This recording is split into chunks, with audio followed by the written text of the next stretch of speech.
Greetings! This time I would like to share my experience and will show you how I'm managing this situation when I need to cut perfectly round circles in various sizes. For that I'm using 3 different techniques. So let's begin from the first one, the small circles. The smallest circles I'm cutting with a hole saw attached to the cordless drill. My current hole saw set has 4 different sizes and till now they fully covered my needs. Here I want to share a tip which will make this job a bit easier. After the first mark on the material, I stop and drill an extra hole on the perimeter of the cutting line. This hole will act as a relief cut, where wood dust and generated heat could escape. Less cutting dust and heat in the groove let to cut easier and faster. To clean the surface I'm using belt sander. To get a nice smooth edge, I'm using a threaded rod, 2 washers and 4 nuts to make this drill adapter.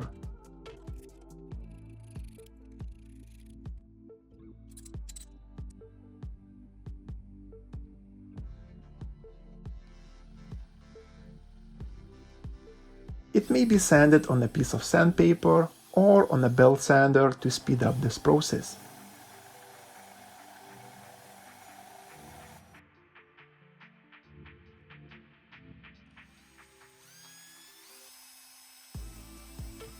This method works just fine for a few pieces stacked together.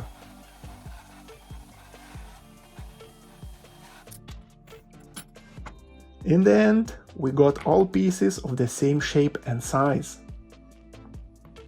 By standing in this method, the size or shape could be changed, but still, the piece stays perfectly round. When I need to cut medium-sized circles, I'm using this circle cutting jig made for my bandsaw.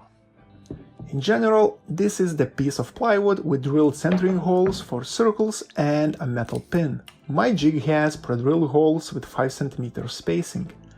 In case I need some specific size circle, I just drill a hole where I need it. Each hole represents the center of upcoming circle. Here, the tracking guide will keep the jig in place.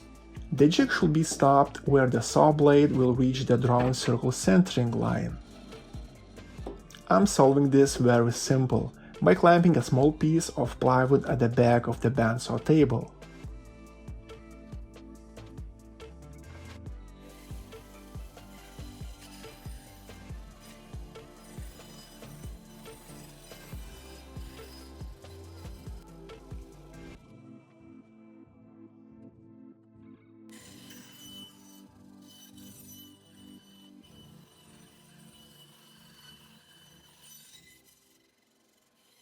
When this jig will have too many centering holes with different spacing and it is impossible to use the jig any further, I will make a new one in few minutes.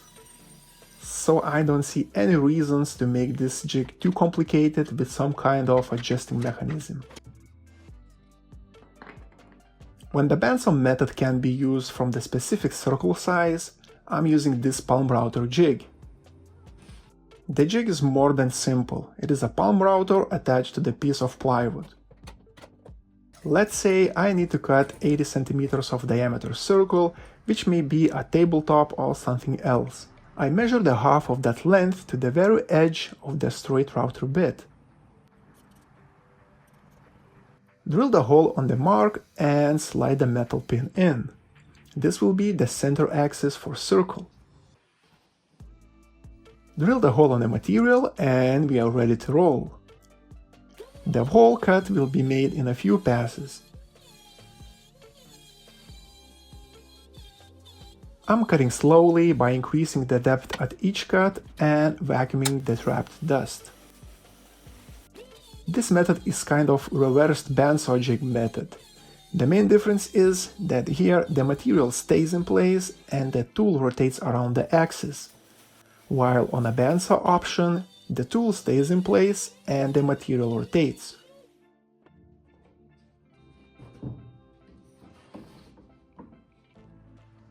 No matter what kind of part or shape you need to make, try to find the easiest and fastest way to get it done. Don't try to make the cutting jig too complicated and over-engineered. You'll put a lot of effort and time, while the jig will be used only a few times. And mostly the rest of the time, those jigs are just sitting unused and collecting dust. I hope this video was helpful. If you are the first time here, please hit that subscribe button for upcoming videos. Thanks for watching.